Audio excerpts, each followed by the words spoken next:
السلام عليكم ورحمة الله وبركاته.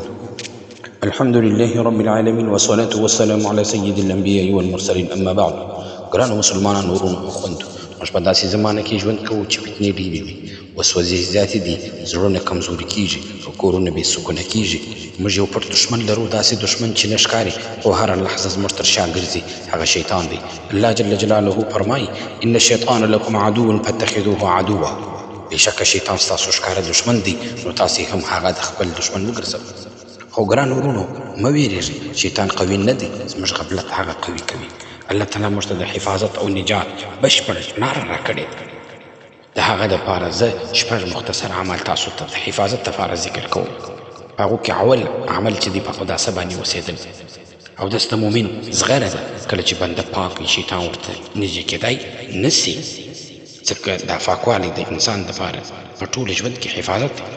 دویم د قرآن کریم تلاوت کول، په ځانګړي ډول آیات الکرسي، د سورة البقره اخري 2 آیاتونه او 4 قله. د آیاتونه د کور، زړه او اولاد لپاره روحاني دیوال جوړوي.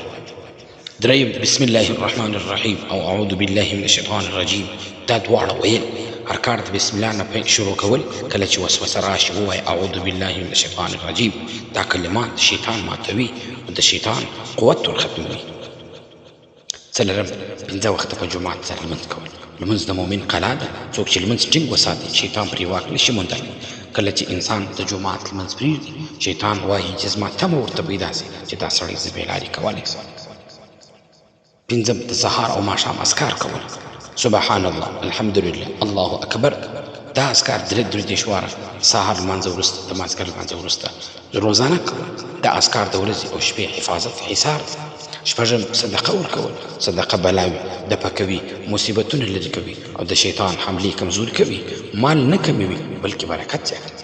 او د ټولو مهم سنت عمل کول دي. ګرانو مسلمانانو، د رسول الله صلی الله علیه وسلم سنت زموږ د ژوند رڼا ده. سنت یوازې عبادت نه دی بلکې بشپړ ژوند. کله چې ته په لاس خوراک کوې، سنت دی. کله چې سلام اچوي، سنت دی. کله چې په نرمۍ سره خبرې کوي، دا سنت دی. کله چې د خوب نه مخکې اذکار وایې، دا سنت دی. الله تعالی فرمایي که تاسو له الله سره مینه لرئ، نو د رسول الله پیروي وکړئ. په سنت عمل کول د الله محبت راجلبوي، ایمان قوي کوي او شیطان کمزوري کوي. که غواړئ کور مو له جنجال نه خلاص، که غواړئ زړه مو له وسوسو پاک شي، که غواړئ اولادونه مو محفوظ شي، نو دا اعمال خپل عادت وګرځوئ. شیطان کمزوری دی، مؤمن قوي دی، او د الله ذکر تر هر څه قوي دی. راځئ نن وعده وکړو، لمونځ به نه پرېږدو، قرآن به ورځني ملګري کړو، صدقه به ورکوو او سنت به خپل ژوند وګرځوو.